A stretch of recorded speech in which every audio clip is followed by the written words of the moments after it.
All right, just to confirm for the listeners who I have on the phone, it is the Tru Troopa. Is it you, sir? Yes, it is. And how are we doing this evening? Doing fantastic, bud. How are you? I'm lovely. Any day on this side of the dirt's a good one, right? So, That's for sure. as we did the last time, I want to start off with some fun questions before we dive into more industry type, if that's okay with you. Sure. Okay, the first one I got for you is, how do you tie your shoes? When you do them, do you do the double loop or do you do the wraparound? I don't even tie them. You don't? No, man. What I do is I just tie a knot at the end of the lace and put them loose. Easy to slip on, easy to slip off. I have not tied rabbit ears or any kind of other loop thing in a long, well, except if it was for my son, but he knows how to tie shoes now. Well, and that's what I was going to ask to follow up is how have you taught your son? Are you teaching him the same form of like loafer style shoe that to go through life without having to tie? You know what? I think I did a couple pairs of shoes for him like that, but he did learn how to tie a shoe. It's just the standard way, not like the way that you would do like the bunny ears and fold them through. It's like the wraparound type one, you know what I mean? Like, you know how they do the bunny ears? I don't know. You know what I'm talking about? Of course, that's how I do it. I feel like a child every time I go to tie my shoes. No, I never did it that way. I just did it the other way. Just wrap it around the hole or run around the tree and run down the hole or something. I forget the little like rhyme that taught you how to do it, but honestly, I do feel juvenile, and I'll actually turn away from people when tying my shoe just so they don't see me do the double bow. And no, it's all good, man. If that's how you've been taught, then you just go ahead and keep doing it that way. If anyone says anything, you can just tell them to go and go for a walk. You know what I mean? It's emasculating, though, I have to admit. Okay, I got to ask you, here's another question for you. If you tomorrow woke up to find $10 million in your bank account, what would you do? Well, I'd give a bunch of it to my son first off, and make sure that my family was taken care of. Hold on a second. How old is your son? He's 15. Do you think he would manage that money well at that age? Probably not. I mean, like, I would give him, like, what did you say, 10 million? Yeah. I'd probably give him, like, 2 in the bank, and he couldn't touch it until he was a certain age. Okay. Type deal. Like, he would have to definitely graduate high school, and he would have to do certain things to get the money. He wouldn't just get it, wham, bam, thank you, here you go, here's your money. No way. Then just make sure my family was taken care of. That is one of the most boring answers. Like, I love it. Don't get me wrong. It's great. You take care of your family. But I was hoping there'd be some hookers and blow in there. But yeah, no. I mean, like, after I didn't know how far the question I could go with that. I mean, after I took care of my family, the next thing I would do is probably rent out one of the biggest places that you could find in Toronto. I don't even know what it would be anymore. Probably Sound Academy or Rebel. Nest is always good, but we're really running out of places real good or real fast in the city. But I would like to throw a big ass event. Like, that would be one thing that I'd really like to do. And the hookers and blow part, I don't even know if I would even have that. Here's the thing: you throw a big enough event, and by proxy, you're going to get that. Yes, though they will come if you build it, right? Absolutely, for sure. But yeah, I'd want to get some guys from different parts of the world to come out to an event here. That's another thing I would want to do. But I just, for first and foremost, is make sure the family is taken care of. Well, that's very, very sweet of you. With that, this wasn't on my question list, but let me ask you, what was maybe share a memory of Timeless, the most recent Toronto hotspot that's going to see its doors close? Do you have a memory of that place you want to share? I have 2 that stick out the most. One was one of my birthdays that I had there, and it was probably, well, there's 3 actually. Houdini has footage, or somebody has footage of me taking 5 shots of tequila right after my set, like one right after another. And I'm pretty sure this birthday that's coming up, it will show up again. That was last year, I think. That was. No, that wasn't last year. That was like 3 years ago. Was it? The 5-shot tequila, yeah. I've seen the video. Maybe I've just seen the reminder video. That's probably. Yeah, that's all. Yeah, it's just like, it's one of those ones that pop up and say this happened a year ago, type deal, or so many years ago. But yeah, there's that one. that I got carried out of Timeless. But before that one, I did a birthday set where I was doing vinyl to CDJ and back to vinyl again, and it was like Good Friday was the next day, so no one had to go to work. There was almost 100 people inside Timeless, and it was one of the best sets that I put down in that place, and I still had people telling me for about 4 years after that, like that, people were telling me that they remembered that set and saying that it was one of the best ones they've seen me do. So there's always going to be that one at Timeless. I mean, even that was my birthday set, and even my cousin and my best girlfriend, I have a best girlfriend that's whose house I'm at right now. She didn't tell me that my cousin was coming down, and all of a sudden, bam! As I'm playing, my cousin shows up, and she's right there. It was one of the best things. So I always remember that one. And the last one is, I think it was a Christmas Sam Jam that me and Pristine planned. Marcus had a lot of stuff on his plate, so me and Pristine planned a Christmas Sam Jam, and I think there was like 12 performers, and the place was rammed. And there's still footage of MCZ and Dickie D wearing their ugly Christmas sweaters, and I'm doing the mix, and it just goes off when it drops. It just goes off, and I think there's footage of Marcus also from that night. Actually, I think Marcus was taking the footage of me, but I think there's also footage of Marcus. So that's also another night that I had from Timeless. That's awesome. Those are great memories. Yeah. Those will always stay with me, and that's R.I.P. to Timeless, man. Like, I've been going to that place for over a decade, and people that know me in that place, knowing that I've been there for a long time. So I'm gonna, it's gonna be a sad thing to see go. You know, like the last two is this upcoming Thursday, like 3 days from now, and next week is the last one. That's it. And you know what? This probably won't come out until it's already gone, to be honest. And that's sad, but I hope people do make it out to those last parties, man, because it'll be a unification of our culture, our jungle scene. And yeah, even if you're someone who's, I guess, in the back burner for most of these parties, go on out. I'll be there. And I don't get out too much of these. So yeah, it's great. Already what it says is what I've seen on the event page. It said it's going to be 100 people. It already says attending for the last show. So I've never ever seen numbers like that unless there was like a UK guy that was playing in there. And even so, the numbers were only up to like 70 when a UK guy was coming through there. But that's pretty good for the last show. I think it's going to be rammed. No one's going to be able to move in that place. It's going to be hot as hell, bro. We better be bringing some wife beater shirts and shorts, buddy. Pop out the old gear, man. Oh yeah, but it's going to be hot up in there. Well, and it's another casualty to our scene. Obviously, watching all of the clubs growing up, like System Soundbar, Turbo.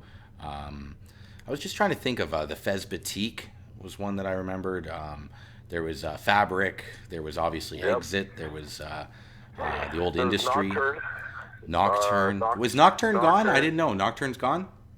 Yeah, Nocturne's closed. I was at the last event for Nocturne, and I believe Remedy and Mr. Brown played in the front. I do remember now, actually. Sure. I do. Yeah. And sorry, go ahead. Me and my boy Wiley found that place. We found Nocturne. We started doing our Thursdays there, like over 10 years ago. We started doing that. That was after Down One Lounge closed down. The Down One Lounge. Do you remember the Apothecary with the nice little rooftop? Yeah. Yes, I do. It's just, you know what the thing is that we just, us junglists and us people that, you know, love the music and love the vibe, and because sometimes some of the shows that we do, and I'm sure you know, Aaron, from what you said from the SS party out in Kitchener, it was World of Drum and Bass. You said the vibes were just amazing in there, and that's some of the things that just keeps us going and makes us want to go find another place, like, you know, shop. Like when the doors are closing, yeah, they're closing, we're sad, but we're going to be the strong men, and we're going to go and find another venue to work with and pick up from there and continue to move forward. And it's just a whole new chapter. it is sad that more places are closing their doors. We've lost so many big venues and small venues through over the years. It's quite sad, actually, that you can drive by a building that used to be a club and it's now an office building or some sort of furniture place. For example, the Big Bop on the corner of Queen and Bathurst is no longer a Big Bop, it's a furniture store. And I'm standing at the corner of the building, and I'm like, right here at this corner, I stood on a stage and played vinyl to about 100 and something people at the Big Bop, and now it's a furniture shop, and they have the sign, the Big Bop, up inside of the furniture shop. You know, Well, that's even more of insult to injury. If you're, yeah, I know they're doing it to pay homage, but I don't like to hear that. You know, here it also, if it occupies that corner, I don't know for sure, but I would think it also probably occupies where To The Beat used to be, because To The Beat, I think, was wrapped around the corner there, wasn't it? Queen and they were Queen and Spadina. This is Queen and Bathurst. My bad. Yeah. They were Queen and Spadina, My bad. Queen and Spadina and Adelaide area. I think To The Beat was, but it's straight good. I think Mr. Brown would be able to answer that one for you because I think he worked there. He did. Yeah, so he could answer that one for you proper. Well, and to be honest, we talked about the Big Bop, Reverb, Cathedral, Holy Joe's, whatever little room you were in when you were in that building. And Dominic, the club owner, has actually moved on to a place called the Rock Pile now. It's located here in Etobicoke, Mississauga area on the West End. And he is still open, as far as I know, to doing promotions. But the atmosphere is totally different. Yeah. I think I played there once out there in the Rock Pile. Isn't it out on there on Dundas or next to the strip club, I or something like that? I believe, like Dundas 427. I think is the area. area. Yeah. I think I was out there once or twice. But he also had a place out here in Scarborough, I think, too. It's possible. Beside Rumors. And I'll tell you, if I could share a story of Dominic, I threw a party at his club once, and I was losing a lot of money, and I still owed him money because I had only paid the deposit. And rather than asking for what I still owed him, he actually came over and gave me $1,000 back because he could see how badly we were doing, and said, don't worry about what you owe me. It was a fun night, and I don't know any other promoter or bar owner, let me say, that would have done that. So. Big ups to Dominic. And sorry, that's pretty safe, man. Oh, it was. He's a great human being, and he really did like what we were doing. I remember him. Yeah. But okay, let's move on. I've still got a couple fun ones. Let me ask you.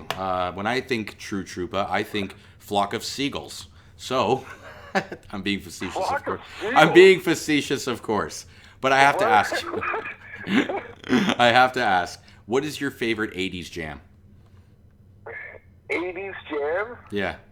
And to the listeners who don't know Tru Troopa, that was me being very sarcastic. This is the last guy I could see rocking a Flock of Seagulls haircut. But I thought it would be fun to learn if he does jam and sing in the shower to any 80s music. Well,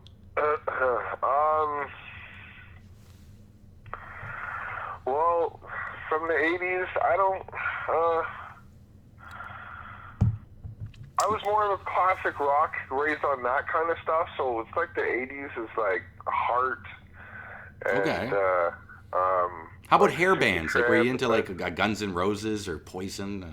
Yeah, Guns N' Roses. Like it evolved. It went from 80s to it went into 90s where it jumped into like Metallica, Nirvana, Soundgarden, the grunge, stuff like that.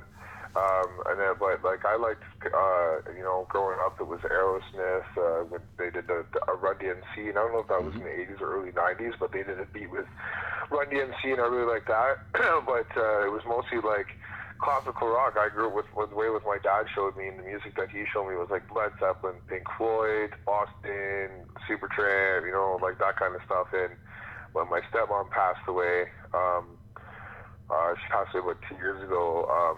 Since she passed away, I've been really listening to more Heart lately. Like, I really love the vocals of, like, they're like 70s, 80s, even 90s, right? But, like, they had a good running in the 80s and came up with some decent songs, and I've just been really listening to them a lot.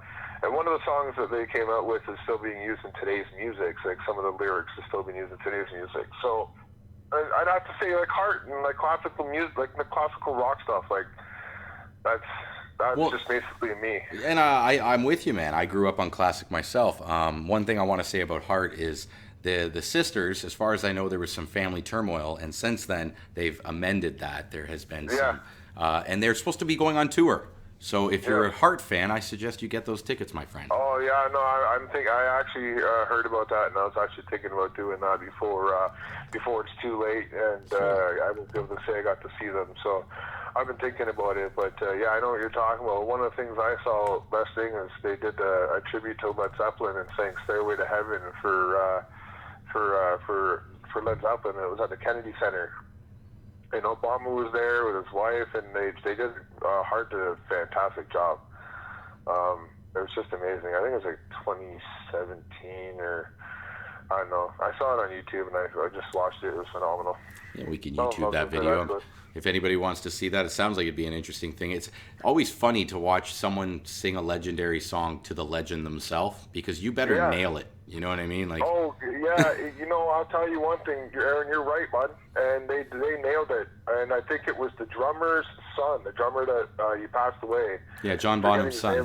Yeah, that's it. Yeah, his son. He was playing the drums.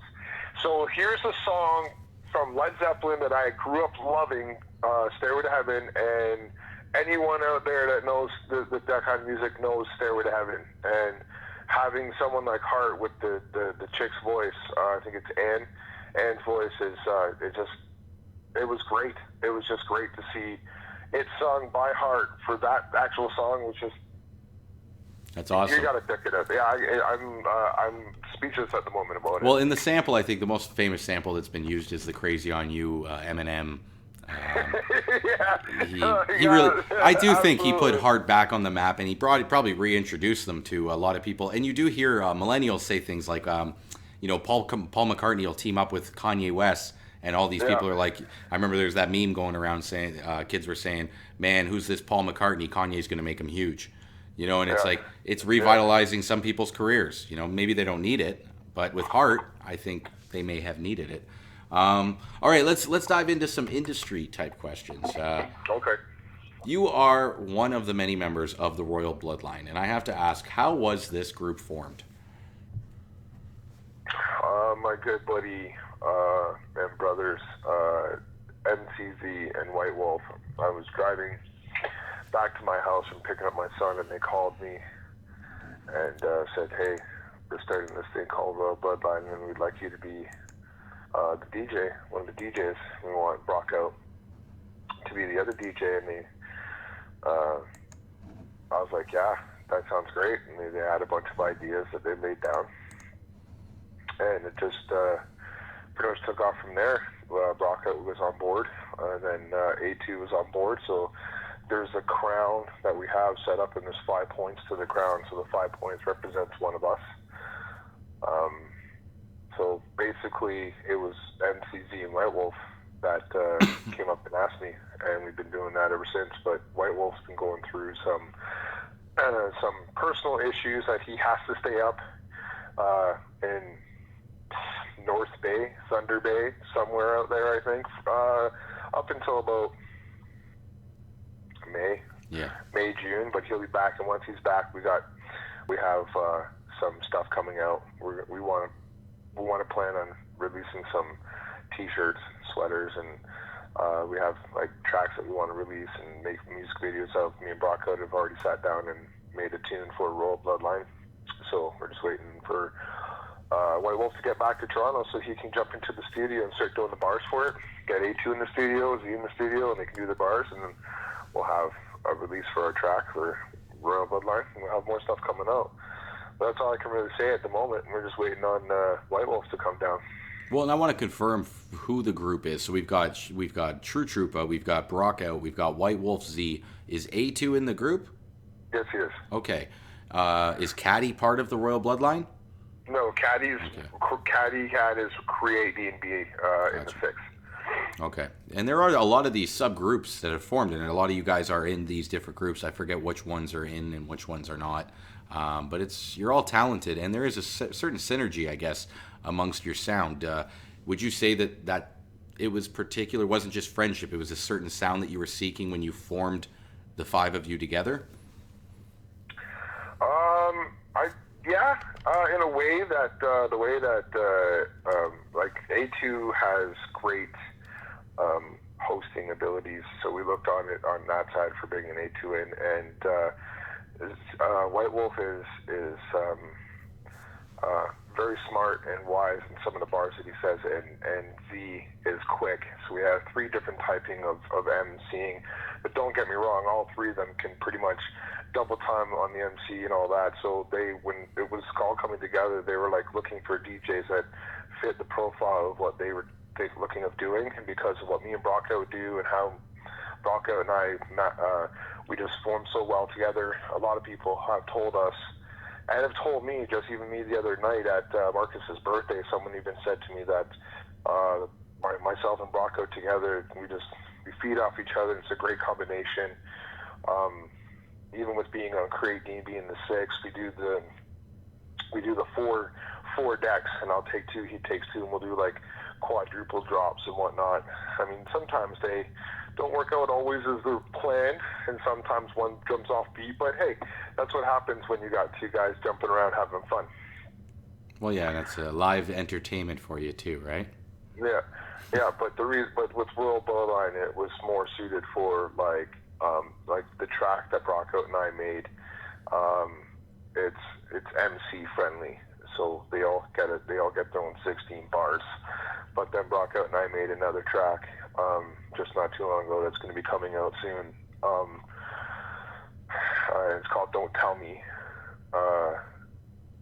That one's not so much an MC. It is an MC friendly, but it's not. The bars are not set up on the track to set for an MC. It's just laid out like a regular track. You follow? You get what I'm saying? I get what you're saying. Okay, and to be honest, sorry, go ahead. Oh, wow, I was just saying, okay, great.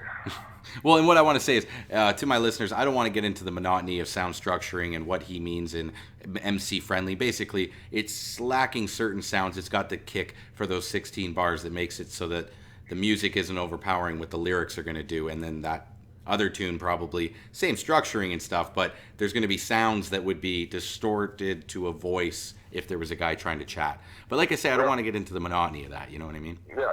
I may have rumbled on for a hot minute there, but it happens when you get into the conversations of the drum and bass and the layering and whatnot.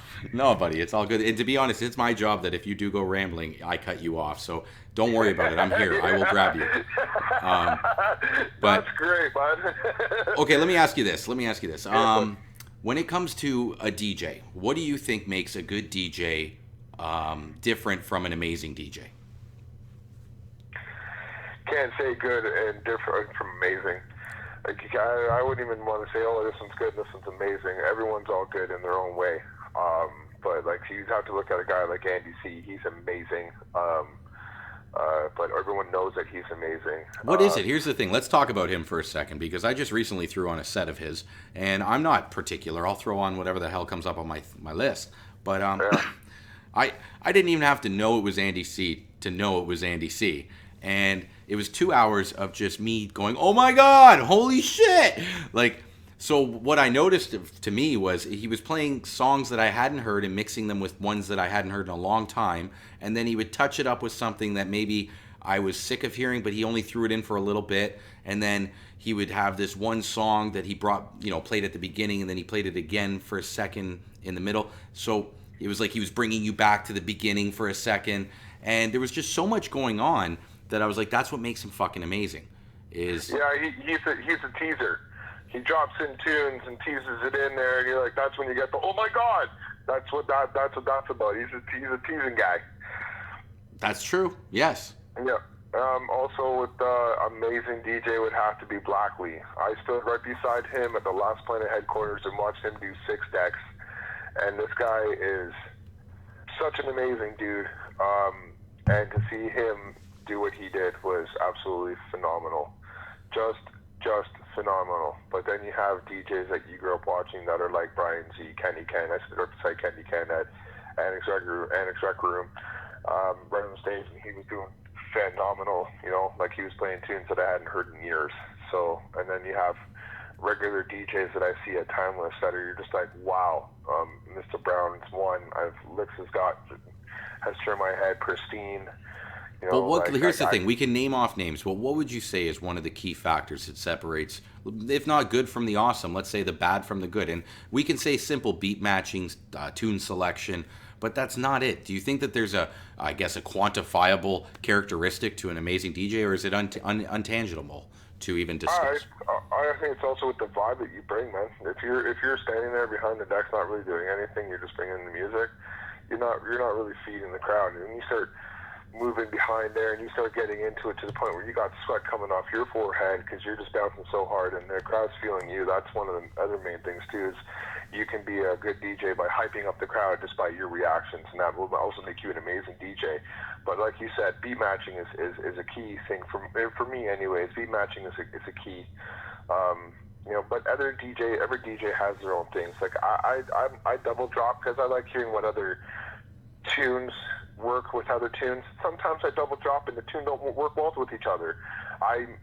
But it's all a learning pattern and knowing. Like sometimes I'm out at a show and I do a double drop and I'm like, I shouldn't have done that. Like I was like, it didn't sound too good together. Well, and I think that would be probably what separates the good from the amazing. Then is the fact that they have a intuition to certain music where they know everything that belongs together. They don't have any of those mess ups.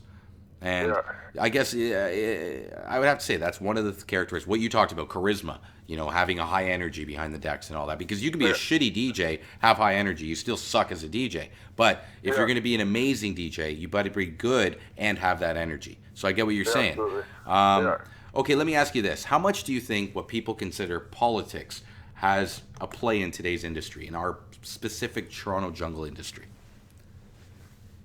And by that I mean, do you think it takes sucking up or kissing ass to get a gig, or is it just pure talent? I think it's hard work. I think it's the more you show face.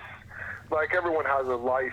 I have a child. I have a job. I can't always show face, but it's working hard because I remember giving tapes to people back when I was younger, and I didn't get really looked at, and then I started doing my own shows and booking and getting to know people and all that, helping out others to help out me type deal. And it still goes around in the scene. You still see it today in the scene.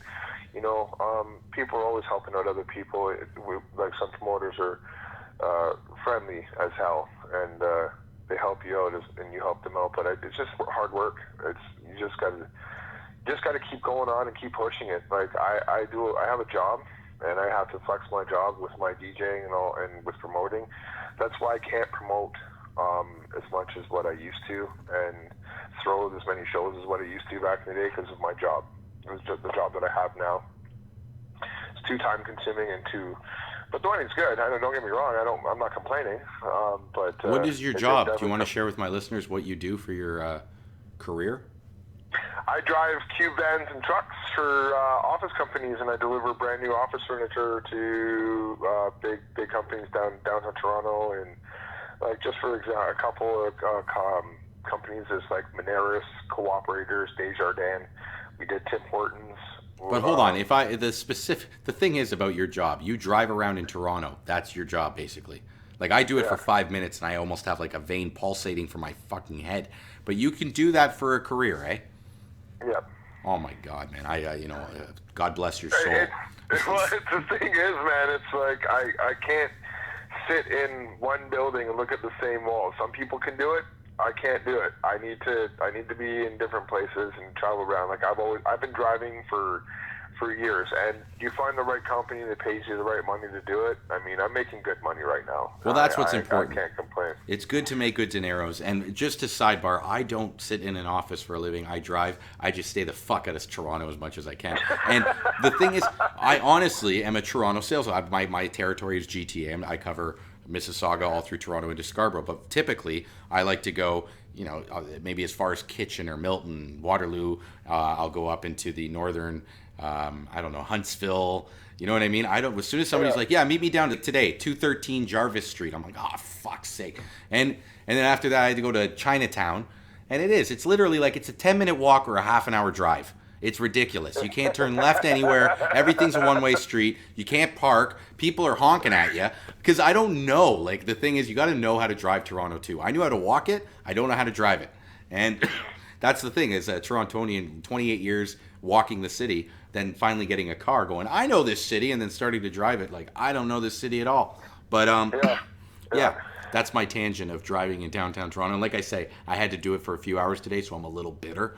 But no, it's good to get to know you. I appreciate you sharing that aspect of who you are. Let me ask you this: what tools do you wish you possessed to create music that you don't have? So it kind of goes back to the $10 million question. Like, what kind of tools would you actually get yourself? Okay, sorry. You're going to have to repeat the question because I don't know if it was me or if you cut out, but there was a slight cut out.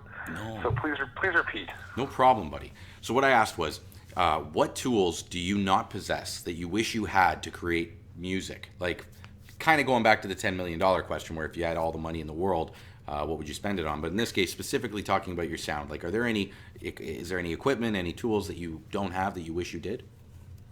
Absolutely. Such as? I wish I had more space to have a bigger studio and have like the keyboards that people have set up in front of them to imitate what they do on the computer screen. Just the proper programming and then all the samples that you need to do it. That's pretty much all that I would really want, because I pretty much have like maybe couple bigger monitors, and like I already have my monitors, but I would need more monitors for what I wanted to do. Well, and here's the thing: the reason why I ask is I have my DJ equipment already, so it's not like I don't really need anything else. Really, just the computer programming and all that is all the stuff I would really need. For sure. And you remember? Have you seen Wayne's World? Yes. Do you remember the infamous, she will be mine? Oh, yes, she will be mine. You know what I mean? Like, that piece of, like, he wanted that one guitar. Personally, there are a few of those in my life. I won't get into them. But I thought maybe you as a musician had that one piece that you always go to the music store and play with, but you just can't afford. For me, it's... That also, too, being said, would be, like, a drum set. Ah, yes. That would be fun. And then you could make some real drum sound. Well, that's the thing. Growing up listening to the music I listened to, one of the reasons why I fell in love with drum and bass and jungle was because the simple fact is when I was growing up listening to all that music that I was explaining earlier on in the show, like classic rock, you would definitely be seeing me as a teenager and younger doing the air drum and the air guitar. And I'm not going to lie, I still do the air drum and air guitar till this day. Nobody plays air bass. Have you noticed that? Nobody fucking I play the air bass, bud. Do you? You do air bass? Because that's the thing. I played bass guitar in high school, and I like the bass. I also played clarinet and trumpet and tuba, and there might be one or other two things in there that I may have played, but I forget what they are. But yeah, I played bass, and then I've always been a fan of drums. I've always done air drums. And I mind you, I'm pretty good at it. I mean, if somebody wanted to come and step up and do some air drumming, I'll do it. I'm pretty good. I'm not going to lie. We got a battle, a proposal there. Anybody want to challenge Tru Troopa to an air drumming competition? It's on. And I want to do it on the Running Errands podcast. So if we ever do that, keep in mind, folks, this is mainly an audio stream. So I would love for that contest to happen. Purely for audio consumption. Okay, with that, I got to ask you, if you could create a Mount Rushmore for jungle music, who would your four faces be? Oh my God. You come up with some real awesome questions, man. Okay, well, four faces from the drum and bass scene, who would they be? Well, I'd have to probably say one would be Ray Keith, because I've always loved Ray Keith growing up. Definitely would have to throw my face in there. That's a definite. My face would have to be in there. Two more faces. Drum bass scene. I'm gonna go with A2 and C. Those guys are my brothers. Those are my brothers. Those guys found them, and when we started doing Nocturne, and I met Z first, and we just clicked, and then he introduced me to A2, and for 6 months straight, those guys came and represented Rather Rude on almost every Nocturne night without ever getting paid, never said a word, never complained, never nothing. And those guys have been my boys for time. those guys are my brothers, and I think it'd probably be that. Yeah. Well, and I have to say it's a unique answer. I don't think I've ever heard anyone go so close to home, but that's okay. The question isn't meant for seriousness. It's meant for those kind of fun banters. But with your answer, I got to ask this final one. Are you familiar with the game Fire in a Barn? Fire in a barn. Yeah, you give two names. You say there's a fire in a barn. You tell the person which one of the two people would you save if there was a fire in the barn. No, I'd actually I've never done that. Okay, so in this case, well, now you know the concept. Fire in the barn, A2 versus Z. Who do you save? Yo, Aaron, you can't do that, man. No, you know, it's your show, bud. You can do that, but man, why would you do that? Why you gotta do that? You ain't gotta answer that question. Okay, this is just pure fun. A2Z, if you guys hear this, I'm sorry. But I love you both. I wouldn't take any one of you. You both have to go. Oh, he couldn't live with the guilt of saving one, so he lets them both die. And then he starts dating their women? What a creep. No way, man. No way. No way, man. Not a chance. That's awesome. I didn't have that question written down. I just thought it would be a fun one. You know what? I think you know what? After you said that, I'd probably save Z. He's married. Hear that, Jeremiah? Put a ring on it, or you're gonna die in a barn. Yo, listen, A2, you hear this, bud? I love you, fam. You're my bro, buddy. I got your back for life, so I'm sorry, bud, but Z's got a wife. Hey, man. to avoid this, boys, don't ever go into a barn together. All right? If there's ever a party being thrown, and you see yourself in a barn, and Shane's the only one there with you, get out, because he ain't gonna help. Make sure you don't have matches when you're going in there or anything that's flammable. That's it. Okay, final question before we let you go. Last time we spoke, I gave you my famous vault question, and this time I'm going to do it again, but it's a little different. If you could create a vault that would encapsulate Canadian culture, what 5 items would you put in that vault? I just want to see if I can remember what I said last time and see if I can get bang on. Well, here's the thing. The last time I asked you this, it was 5 items for the jungle scene. So it's different. Now I'm asking you just Canadian, like fucking maple syrup and bacon, eh? You know what I mean? Like, and not that cliche, but when you think Canada, what do you think?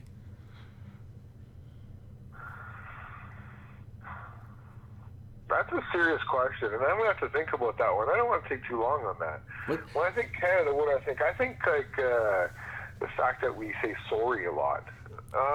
It's a big joke that everyone says that we say sorry a lot, and we do say sorry a lot. I notice that there's a lot of people that say sorry.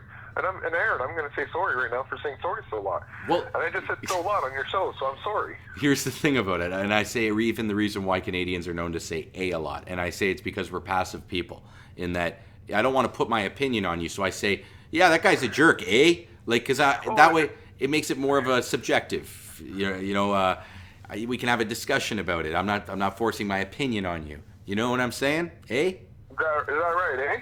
You know what I mean, eh? You know? Yeah, so, eh? I think that the sorry thing comes from that same place, I guess, in that there's the joke. How do you get a Canadian to apologize to you? You step on his foot? Yeah. So, yeah, I get what you're saying. So we're going to put our sorries into the vault. Yeah. That's one item. I think what you said is like anything that's Canadian made, like maple syrup. Like I went to King Carden and I got maple syrup, it was maple syrup from King Carden, Ontario. I went up there and I did a delivery and the guy gave me some syrup and that was some delicious stuff. Which the funny thing is, I'm going to play up in King Carden with Joey Mojo on April 6th, which is hilarious. That looks like a good party, actually. I saw Joey. Yeah, Mojo's it's gonna be fun. And the private one that we have on the 5th, that one's gonna be fun too. It's private. You can't say anything else. You can't talk about it if it's private. But don't worry, this video is gonna come out long after that, so don't worry about it. So, anyways, I think the maple syrup would be another one. Plus it'd have to be like Canadian money. Oh, that's a good one. How about Canadian tire money? You know what? fuck it. Why not? Throw some Canadian Tire money in there, eh? Because who knows how long that'll be in there, eh, bud? No duty booty. So we'll throw some Canadian Tire money in there, eh? And we'll throw some actual Canadian money in there, eh? So what I actually do have, and I just said actually like 3 times, I actually do have Canadian money in a safe. I have old $2 bills. I have a couple of Canadian $10 bills. How about the old ones? Do you have the ones? I do have old ones. I have special toonies that came out. Remember when the toonie first came out, everyone was trying to pop the middle out because it was like, you get $1,000 if you pop the middle. No, you don't. You just get charged. You lose your $2 and they might charge you. Yeah, you get charged $1,000, not you get $1,000. Yeah, good one, bud. No, but people would do it. I remember someone actually had a toonie with the middle popped out around a necklace, like a dog tag keychain. I thought that. Yeah, I remember seeing kids in high school doing that. I thought it was stupid, but yes. Okay, so we got 4 things. Let's try and find one final item that makes a Canucks vault complete.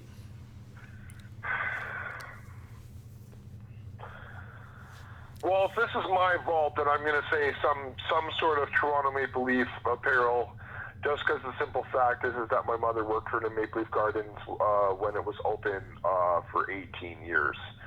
So she's been a part of that. I mean, it is a Canadian history or a Canadian vault, but that Toronto Maple Leafs is a part of Canada. I'll give you that. And the thing is, Toronto Maple Leafs, fuck you Canadian fans, but they probably are the most famous Canadian franchise. So I'll give you that. I have to say, yeah. So it would have to be something that would have to do with the Toronto Maple Leafs, even if it's just their symbol